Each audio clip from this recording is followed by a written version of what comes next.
Regardless as to whether the Buffalo Bills made the playoffs in 2017, regardless as to whether Sean McDermott has had a fair share of solid drafts these last couple years, that he has been the head coach, bringing in players like Trey White, Tremaine Edmonds, Josh Allen, regardless as to all of that, and the jury is out on that still, you can honestly say that the Buffalo Bills fans, the Bills Mafia, could easily shift the tides and send Sean McDermott packing.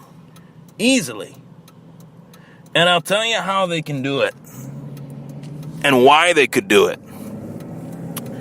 This upcoming offseason, I've talked about it quite often. I've talked about how Buffalo has a wealth, pun intended, of cap space. They have a lot of cap room. They have the ability to really change and reshape their roster, especially offensively, with the majority of the cap space that they have.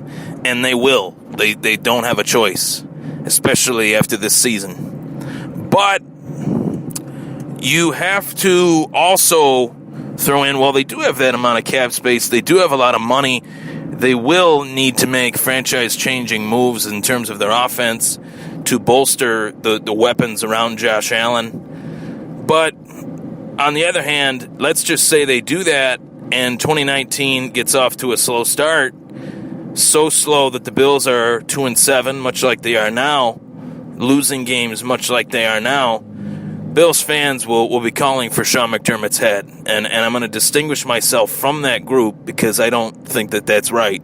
But they will.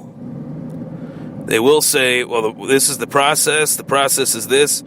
And what they don't realize is all the parts of this Bills roster that shifted from 2017 to 2018 were going to happen. It was going to take place, meaning guys like Eric Wood, they were not here much longer, regardless of his untimely, unfortunate injury, regardless of Richie Incognito's partial insanity that led him to, getting himself off the roster.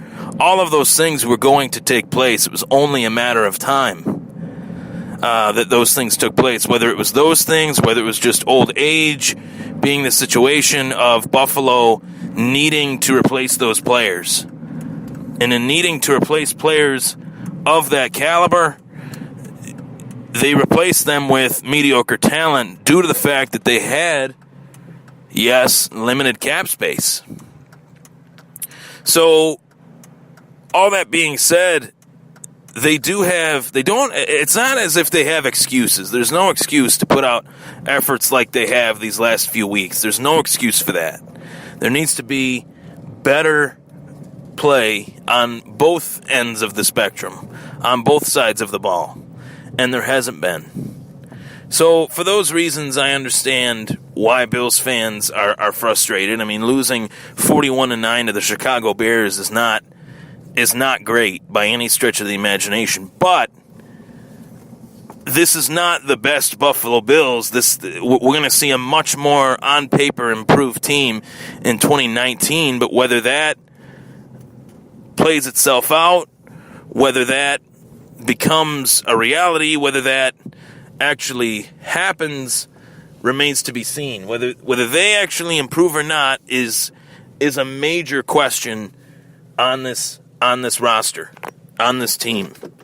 And if Bills fans can't accept that this will take some time, which they can't, and I don't blame, it's very tough. It's a double-edged sword because I understand why Bills fans can't accept these seasons. I don't want to accept it.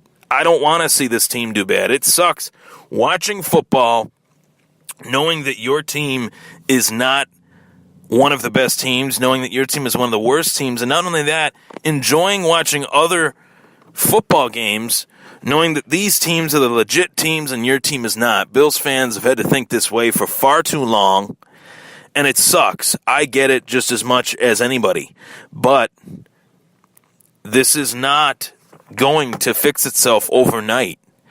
They're worse than what we thought they were. They aren't who we thought they were. We thought they'd be a little bit better. A little bit better meaning 6-10, 7-9 maybe, but they are much, much worse than that, and they're on pace for, I think, a 2-14 season.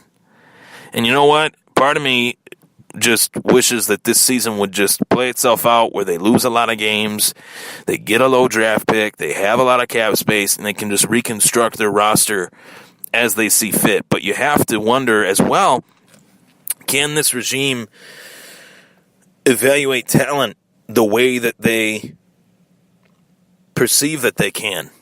And I don't know the answer to that question. I don't know the answer to that question. I wish I had an answer, but there's evidence that points to them not being able to evaluate talent the way that they thought they can, or the way they perceive themselves, or the way that the Bills fans perceived. I mean, they've had some solid drafts, but they've made a lot of miscalculations, particularly in 2019. Ryan Thomas was the Thomas Take Sports Podcast. Take care.